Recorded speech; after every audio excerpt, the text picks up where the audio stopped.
हिमालय की बर्फीली चोटियों और शांत वादियों के बीच इन दिनों सुकून नहीं बल्कि सियासी भूचाल गूंज रहा है।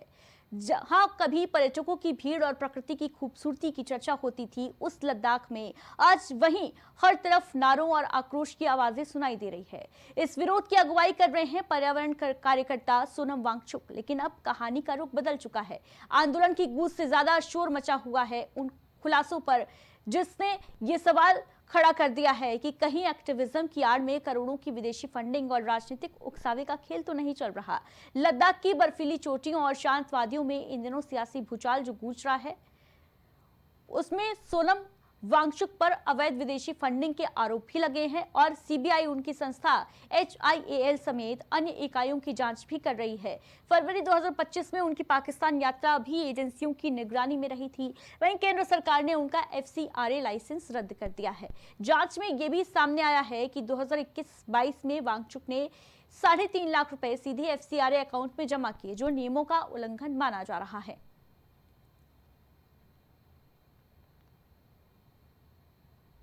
दस्तावेजों से खुलासा हुआ है कि वांगचुक और उनकी संस्थाओं से जुड़े कई बैंक खाते छिपाए गए।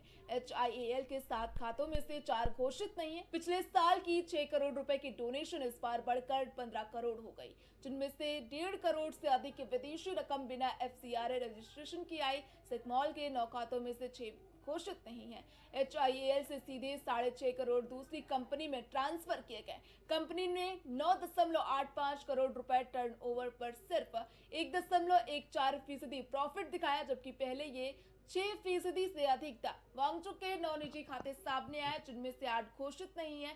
2018 से 2024 तक इन खातों में 1.68 करोड़ विदेशी रकम आई और 2021-24 के बीच उन्होंने अपने निजी खातों से 2.3 करोड़ रुपए विदेश भेजे। हालांकि वांगचुक कॉर्पोरेट सेक्टर की आलोचना करते रहे, लेकिन रिकॉर्ड दिखाते हैं कि उनकी संस्थाओं ने कई बड़ी कंपनियों और सरकारी PSU से CSR फंड लिया है।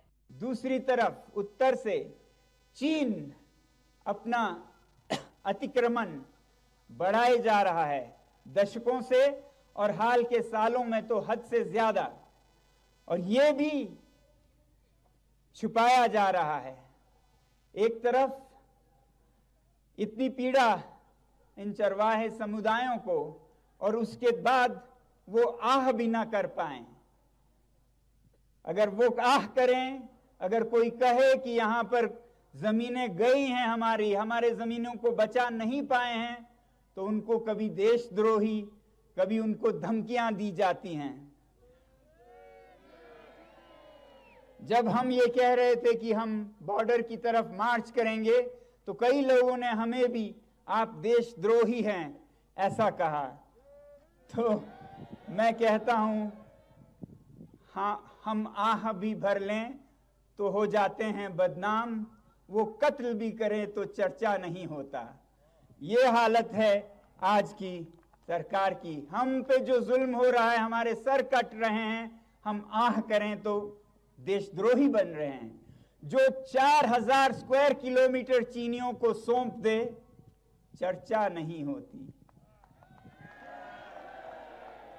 तो अब होगा लद्दाख के लोग जाकर वास्तविक भूमि पर उद्योगों को कितना चरागा जा रहा है, कितने किलोमीटरों, मतलब एक पूरा शहर जितना जमीन उद्योगों के लिए चरवाहों के चरागे जा रहे हैं। दूसरी तरफ उससे भी 20 गुना ज्यादा चीन को जा रहा है। तो क्या हालत है इन चरवाहों की, देश को दिखाने की जरूरत है, ताकि उन्हें समझ आए कि ये संरक्षण लद्दाख के लोग कुछ ऐसे ही नहीं मांग रहे हैं। जरूरत है इसकी, उनके जान पे बनाई है, उनके रोजी पे बनाई है।